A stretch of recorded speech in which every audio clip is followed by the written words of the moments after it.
सूक्ष्म एनर्जी को कैसे हम लागू करें।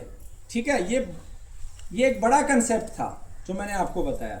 इस कंसेप्ट को आप समझ गए तो फिर आपको ये जानने की जरूरत नहीं है कि किडनी की सूक्ष्म एनर्जी कैसे बढ़ानी है, आप किसी भी सूक्ष्म एनर्जी को बढ़ा लोगे। इसलिए मैंने आपको पहले बड़ा कंसेप्ट दिया। अब आते हैं किडनी की सूक्ष्म एनर्जी को कैसे बढ़ाना है। सबसे पहले जो 5 चीजें मैंने बताई वो आपको जीवन में लागू करनी है। अब उसको हम छोटे टुकड़ों में तोड़ते हैं। पहले लेवल पे हमें क्या करना है कि आपके आसपास ऐसी बहुत सारी औषधियां हैं जो किडनी पे विशेष रूप से काम करती हैं। पीपल किडनी पे काम करता है, नीम किडनी के ऊपर काम करता है, बेलपत्र किडनी पे काम करता है, वरुण किडनी के ऊपर काम करता है, पलाश का फूल किडनी के ऊपर काम करता है। ये तो बड़े वृक्ष हो गए। अर्जुन किडनी के ऊपर काम करता है। अब छोटे पौधों में आ जाएंगे। छोटा गोखरू काम करता है, मकोई काम करता है, पुनर्नवा काम करता है, भूमि आवड़ा काम करता है, गिलोय काम करता है, कासनी काम करता है, चिरायता काम करता है, लाजवंती काम करती है, धनिया काम करता है। ये छोटे पौधे। ठीक है, अब आपको अपनी सूक्ष्म एनर्जी बढ़ानी है। किडनी की सूक्ष्म एनर्जी बढ़ाने के लिए सबसे पहले इन वनस्पतियों के परिवार की रक्षा करो, जो लगे हैं उनको बचाने का प्रयास करो। दूसरा, आप नए पौधे लगाओ, इसके उनका पालन पोषण करो। तीसरा, आपको किडनी की सूक्ष्म एनर्जी बढ़ाने के लिए इन पेड़ों के पास बैठ के आप ध्यान करो, साधना करो।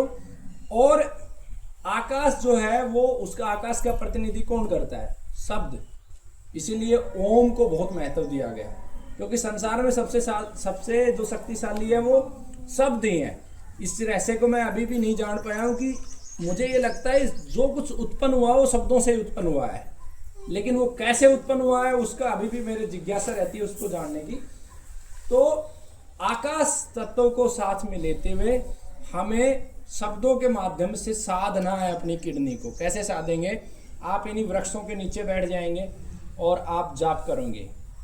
एक मंत्र है ओम पीपल देवाय नमः। आप किसी भी उसके आगे ओम लगा दो और लास्ट में देवाय नमः लगा दो। उस मंत्र का जाप इस भाव से करो कि हे परमात्मा मेरी किडनी को रिपेयर करो। ओम पीपल देवाय नमः, ओम बरगद देवाय नमः, ओम बेलपत्र देवाय नमः, ओम पंचगव्य देवाय नमः। इस तरीके से आप इस भावना के साथ उन पेड़ों के साथ बैठ के 100 लाख मंत्र का जाप करोगे तो उस किडनी पेशेंट की किडनी की सूक्ष्म एनर्जी इतनी मजबूत हो जाएगी आप सोच नहीं सकते। दूसरा जो मार्ग है, उस किडनी के रोगों से पीड़ित जितने भी लोग हैं उन लोगों की सहायता करना आप प्रारंभ कर दो। आपकी किडनी भी खराब है और भी लोगों की किडनी खराब है। आप उन लोगों की सहायता जैसे जैसे करोगे, ये पूरा का पूरा विज्ञान है। हमारे पूर्वजों ने जो चीज चाली ना, पेड़ों में पानी डालो, जो कुछ सोचा वो सब एनर्जी है।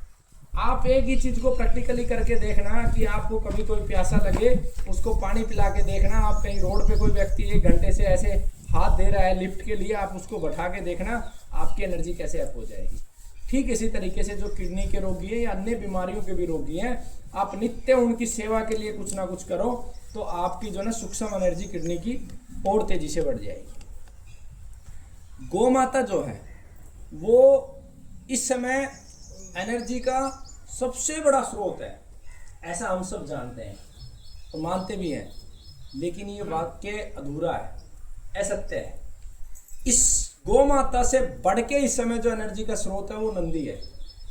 आप बछड़े की जितनी सेवा करोगे, बछड़े के सानिध्य में जितने रहोगे, उतना ही आपका सूक्ष्म एनर्जी बढ़ जाएगा।